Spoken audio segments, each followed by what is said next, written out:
Coach, you go to Cabot last week, you get a 35-21 win, you wrap up the number 2 seed and a bye.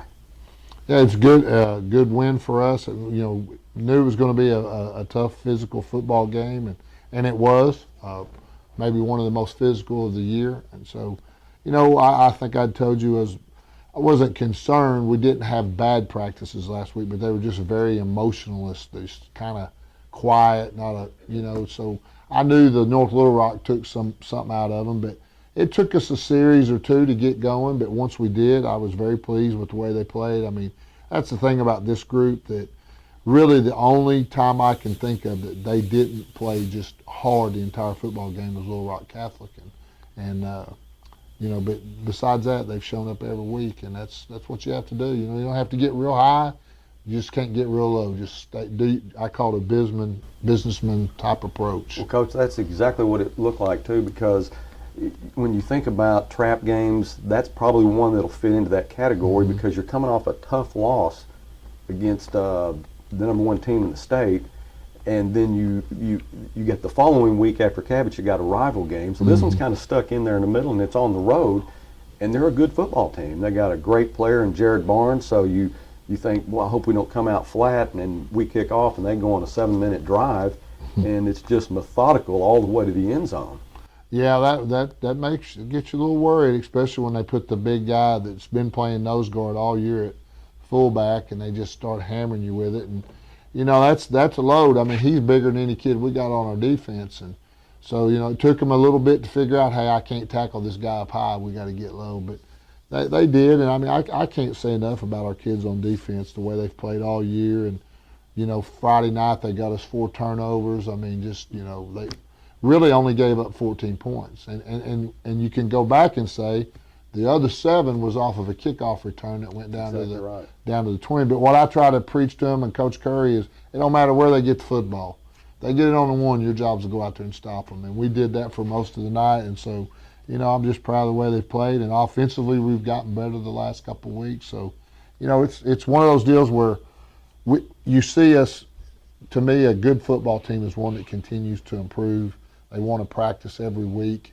They come out, they get better, and that's what this team has done.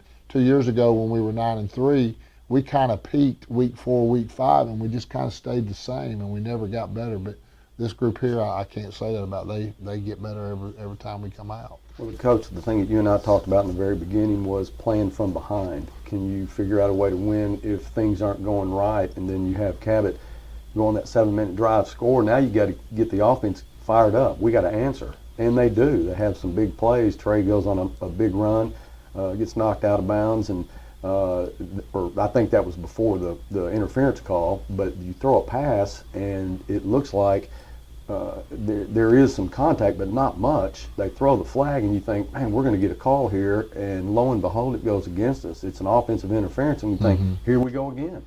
Yeah, well, it does make you think that, but. That's one of those calls. It's a judgment deal, and I mean, it probably was a no call on either one of them. But I didn't see, like you said, I didn't see a lot of contact. But that was probably one of the better officiated games that we've had this year across the board. So they did a good job, and like I say, our kids, we didn't score that first time, but I think they drove it again a little bit the next time. Then they fumbled, and then we went right down the field and scored, stopped them and scored. So.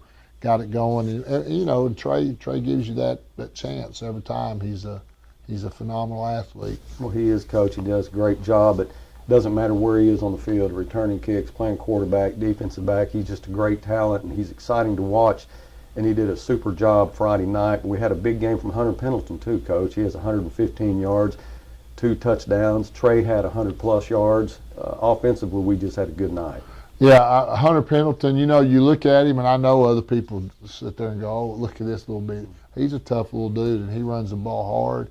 He has good vision, sees things. Our line has gotten better every week, giving those backs the opportunity to do that. You got to talk about Deuce. Deuce had 88 yards rushing. So, exactly right. So, we had 3 guys right there at 100 yards, and so that's for me, that's a good night. Offensively, it was fun to watch, and you think about offense, Coach, and you think about throwing the football, how exciting that is. We don't throw it much. We don't have to.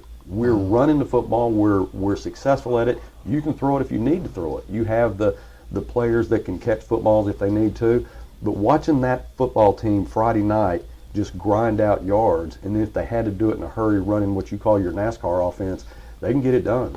Yeah, we've gotten better. You know, we struggled early in the year, but we had 3 linemen that had never played on Friday, and so you just see them every week. They get better and they get better, and Cabot's defensive line outweighed us probably 40, 50 pounds a man, and those kids just come off the football, and Coach Little's done a really good job with them, getting them better. He's been patient with them, and he's down there every day working, and you just again, like the whole football team, it's just they've gotten better every week, and they're enjoying it. They're having fun. I mean, winning's fun, and so you just hope it continues. Well, defensively, they did what they normally do. You had some standout players, and we always give an A to Z variety player of the game, and we've been wanting to give it to Robert Wilkerson all year long, Coach. He's had some great games, but there was just, he deserved it Friday night. He was our player of the game, and he put some licks on their star player, Jared Barnes, and I'm sure he's still feeling today.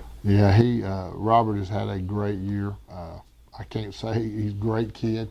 I mean, does everything the right way. Again, like I said a minute ago, shows up to work, always in a pretty good mood. Now, he's not in a good mood in the mornings when we practice.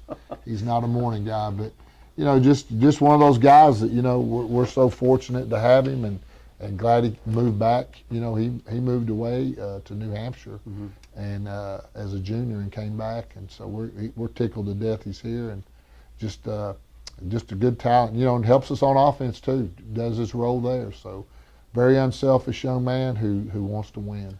He was a big part of the 35-21 victory last week, Coach. That's your 5th road victory. You're undefeated on the road. That is something to really be proud of, to be able to take your kids on the road week after week into some of these 7A Central teams that it is hard to win those football games, and they have just done a great job. I know you want to get that one behind you now. Yep. We got tonight to think about, the rival game with Southside.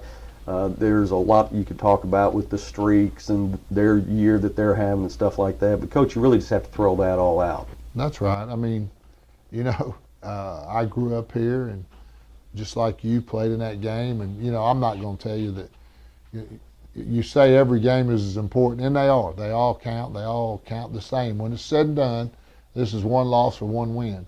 But there's something a little bit different about this, and so it's one our kids are excited about. I know our coaches are excited about. I'm sure theirs are the same way. So it's going to be an unbelievable setting, beautiful weather. This place is going to be packed, and it's what makes high school football what it is. Just being a rival game is one thing, Coach, but you tack on the fact that they're a 3-6 football team, 2-4 in the conference, but they're coming off a 48-39 victory over Central last week. They had a big offensive night. I think they had over 500 yards. They have a little momentum built up. Not only that, Coach, they are in a situation they have to control their own destiny. Right. They have to win and maybe get some help from Little Rock Central to get into the playoffs. Right. I mean, I watch them, and who knows? We've been through this. They have great players. I mean, they have a huge offensive line. Their quarterback has done a great job. 2 really good running backs. Defensively, their 3 defensive linemen are as good as anybody we're going to play against. So, I don't know why they've. I think it goes back to, you look at, let's just like for us last year, you go back to 1 game. I go back to Bentonville last year, and we lost. We ended up losing 21-10, but it's 14-10, and we got a chance to score to go ahead. We don't do it, and then we just kind of struggle the whole year. Same thing with them. You go back to their Cabot game, and they're on the 1-yard line pitching the ball, go in to win the game, and the boy drops the ball. And so they don't win, and then they just kind of get in that funk. And, hopefully they don't come out of it totally.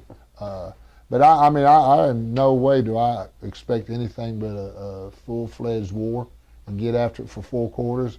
What we've told our kids all week. That's what they've got to expect.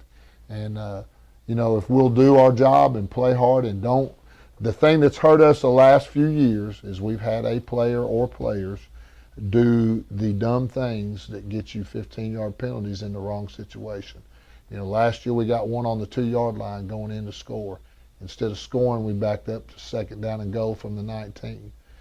We ended up kicking a field goal. The same player got one on the 46-yard line on defense on 4th down and 6 that we stopped them and gave them a first down, and they go in and score. So there's a 10 to 14 point change of the way the game went because of us. Nothing Southside did or didn't do, but something that we did that was not smart. And so that's what we've preached on. Play football, get after it, play as hard as you can play, but don't do the dumb things. Exactly, Coach. And I know as a coach and as a player, you want a blowout. It makes your life a lot easier. It does in the end. Yes, sir, it sure does. And it makes it easier on your broadcasters, too. And we've seen those blowouts, and then we've seen the close ones. More than likely, this is going to be one of those games that it may be a turnover or a penalty that could decide it. So you're exactly right. Hopefully those things go our way tonight to get that victory. Speaking of getting prepared for practice this week, how'd that go? Been good. I mean, the thing about this group of kids is you don't ever see them get real high. They don't get low. They just come out again. They do their job every day. And it's been a little bit more than that this week, but it's been pretty level-headed, get after it. I mean, they know what they got to do. They know what's in front of them, and they're excited. They're tired of hearing, what you hear. And I'm tired of hearing it. So just ready to get the game let's time. go get the game time, and let's go get it on and play. Injury-wise, how are we? We're good. Max is probably getting close to being back to 100%. Tanner Cross hurt his knee a little bit last week and has not practiced, but I think it'll be a game time decision on him. We've kind of held him out and rehabbed him and done the running, and he's been out there every day watching what we do, so we'll see. But besides that, everybody's good to go. Well, Coach, I know you're anxious to get back to your team. Good luck tonight, and thanks for spending the time with us. This is going to wrap it up for the Coach Fuller pregame show. Stay with us. Jeff and I will be in the booth right after this with a very special guest.